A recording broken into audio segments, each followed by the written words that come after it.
About a month ago, I made my girlfriend play through Doom 2016 and turned her into a violent, demon-slaying space marine. I thought that her bloodlust had been sated, but as it turns out, once that fire was lit, there was no putting it back out. To absolutely no one's surprise, she came to me asking for more. It was only a matter of time before the world needed saving again anyways. Is that Earth? It was inevitable that she'd find her way back to the carnage eventually, so why not make her rip and tear until it's done?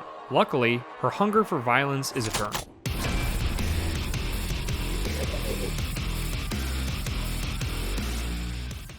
Being completely transparent, I wasn't expecting her to play Doom Eternal so soon after Doom 2016, but she was so amped up it didn't take long before she was practically begging to start the next game. Who is stomping around? Whoa.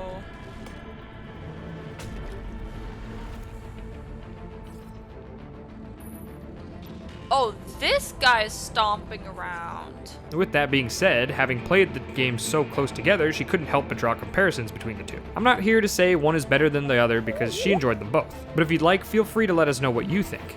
It's a bunny! If anything, I'm just impressed with her for being so perceptive of the games while she's playing them. Apparently I have opinions. When did that happen? The Doomslayer has had a bit of a costume change in the time between the two games, and she has some mixed feelings about it. Probably her biggest gripe of all is that we get to see his face. I have eyes! I didn't have eyes before. In her eyes, it took him from being this mythical badass that causes demons to quake in her presence to being just a dude in armor with a gun. She wasn't even sure that she was looking at the Doomslayer in the first cutscene until she saw the helmet. Okay, if this is me, this is definitely me. Despite the extremely muscular forearms and masculine build, when playing as a silent protagonist, she feels like it's her under the armor. Doom Eternal giving the character a face broke that illusion down for her, and in her mind, she's no longer a girl under all that armor, assuming she ever was to begin with. I'll show y'all! I don't need this suit! And I don't need this helmet neither! Sandy's a girl? Previously, I mentioned that Doom was fast, but Doom Eternal is even faster. While technically being a sequel, it does a lot of its own things too, so it's a good thing she played Doom 2016 first to get a handle on the basics. This is like the same, but also very different. She told me if she hadn't, it would have been a disaster because Eternal throws you right into the deep end and doesn't hold back. There are plenty of things that are familiar, but at the same time, there's tons of new stuff too. I think she would have been totally overwhelmed if she was seeing it all for the first time. Oh my god, it's this guy! Or it was that guy. Aside from gameplay and mechanics, plenty of weapons and NPCs rung a bell for her as well. There was always an air of excitement coming from her when she ran into a familiar face. Since she recognized lots of enemies, she already had a good idea how best to go about taking them out. Alternatively, there were plenty of new faces too. And not all of them were as excited to meet her as she was to meet them. Ah.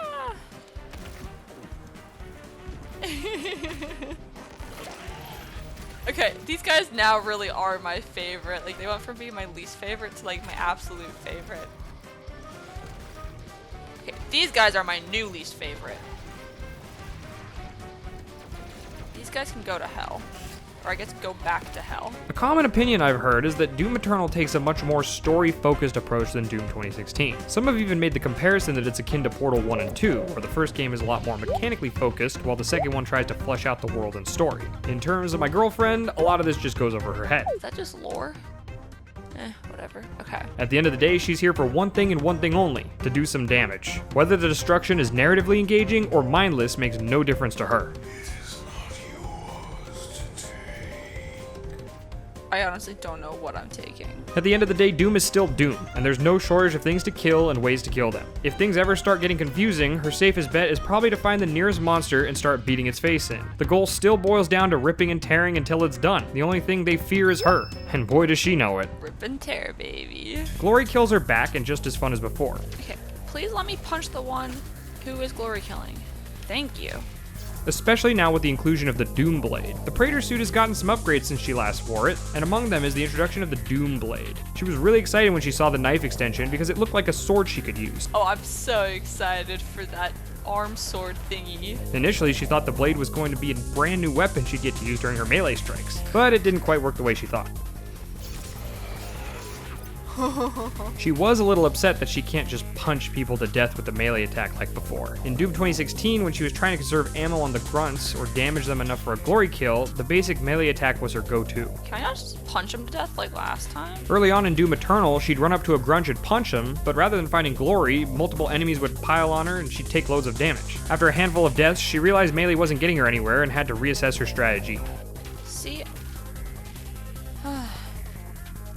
punching doesn't work in this game. Losing her ability to karate chop demons at a moment's notice put her in crisis. It was a bit of a disappointment for her that her favorite way to cause havoc lost its luster. Fortunately, there's more than one way to slay demons, and Doom Eternal doesn't pull all its punches. Blood punch.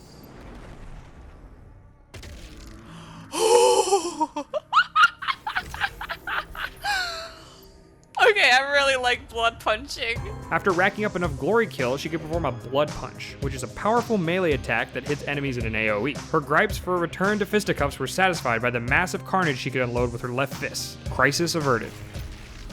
The blood punch just one-shot Piggy. That is my new way to take him out. Her inability to lean so heavily into her melee attacks led to her becoming super stingy with her ammo. She found herself armed with nothing but an empty clip a few too many times and had no clear way to finish the fight she'd started. Look at my ammo, I'm just like fresh out. Where before she would dump everything she had into enemies with no sweat, she was a lot more reluctant to pull the trigger because she didn't have anything to fall back on. Okay, I don't have any ammo.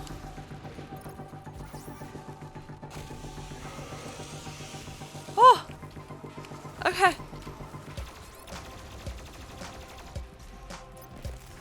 No! Enemies aren't the only familiar thing to find in Doom Eternal. Plenty of her favorite weapons make a comeback too, and you already know which one she was getting friendly with. I'm taking this with me.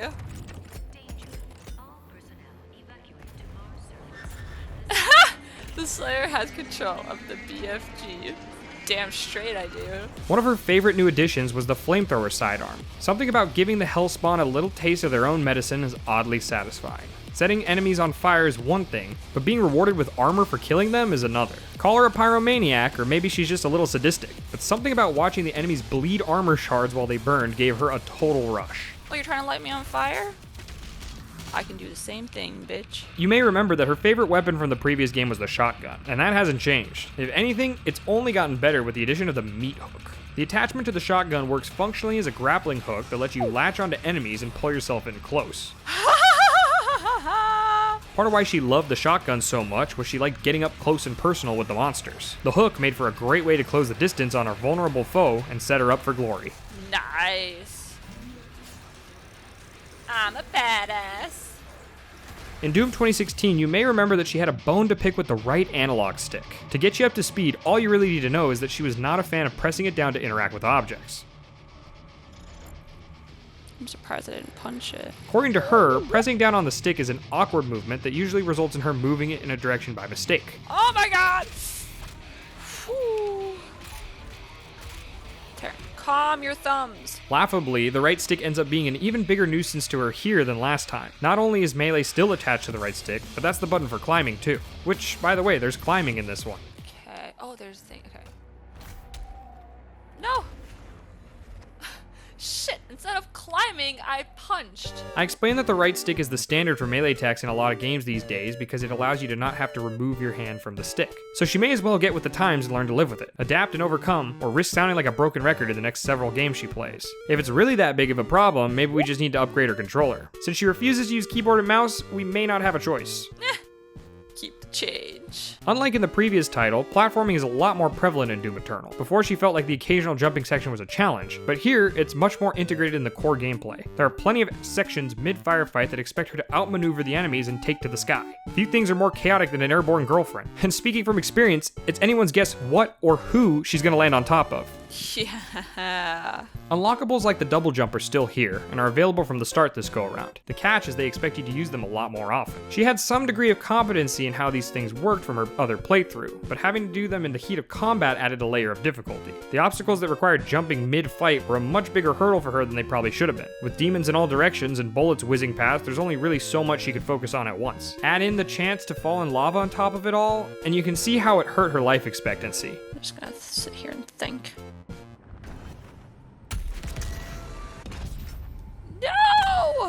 Ugh. During fights isn't the only time she's expected to maneuver through an obstacle course. Even just moving around the map, she'd very rarely just walk from place to place. There's always something to jump over or climb on top of, and for her it's always going to be a struggle. In general, she has a hard time with platforming in first-person games. Something about not having a clear view of where she is spatially makes her constantly overestimate her jump distance.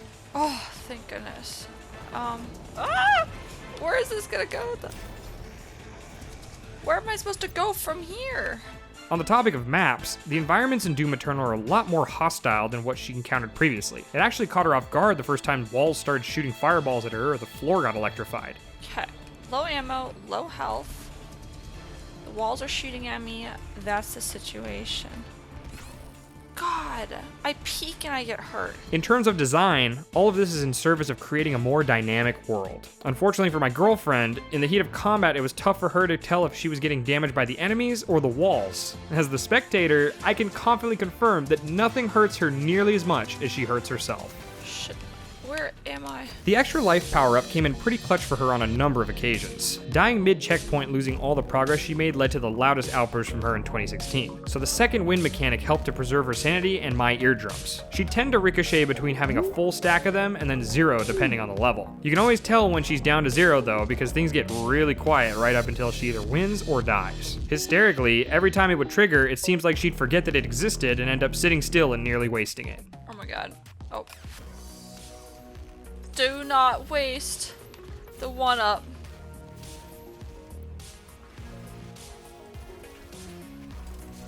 Oh my god, get the fuck out of there. I wasted the 1-up. Ever since she saw the Crucible had a blade in it at the end of the previous game, she wanted her turn to swing it around. Dr. Payton, I got a bone to pick with you. She spent an entire game charging it up with energy and turning it like a key. The least they could do is give her a chance to swing it around for herself and play Jedi.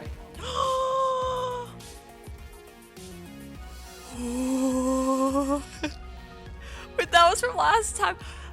And then Dr. Hayden turned it into a sword. Yo, look! The Crucible! Wait, do I get to use it? I want to use it. Fortunately, her wish finally came true in Eternal, as there's another Crucible, and this time it belongs to her. Oh my god. Oh, I just left the blade in there. Once she got her hands on that sword, it didn't take long for her to slice her way through what was left of the game. Look how cool it is. The Crucible allowed her to execute instant glory kills without the need to stagger enemies first. To her, it was an open invitation to slice everything from head to toe as she carved her way to the finish line.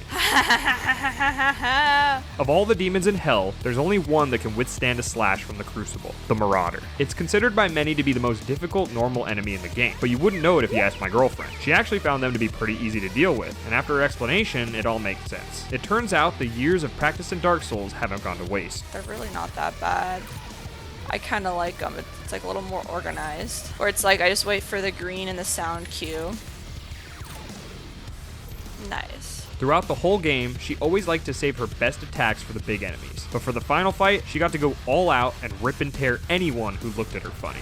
Look at him. Oh my god, he's been stomping around and now I can finally deal with them. There's so much of the sword ammo. Get out of here. Get out of here. Was that a little excessive? Sure. Am I having a fuck ton of fun? Yes. Okay, if you're gonna be annoying, you're gonna get sliced. Oh, you wanna get sliced too? Everybody wants to get sliced. This is just like all of my favorite things.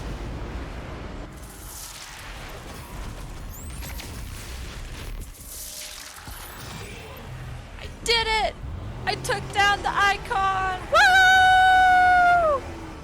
And with that, she's once again saved the world from utter disaster. Hopefully, things don't go to hell in a handbag anytime soon, but honestly, I don't think she'd be that upset if they did. Demon killing is an addiction, and she's hooked. So should the world need her again, let her strength be their shield and her will their sword.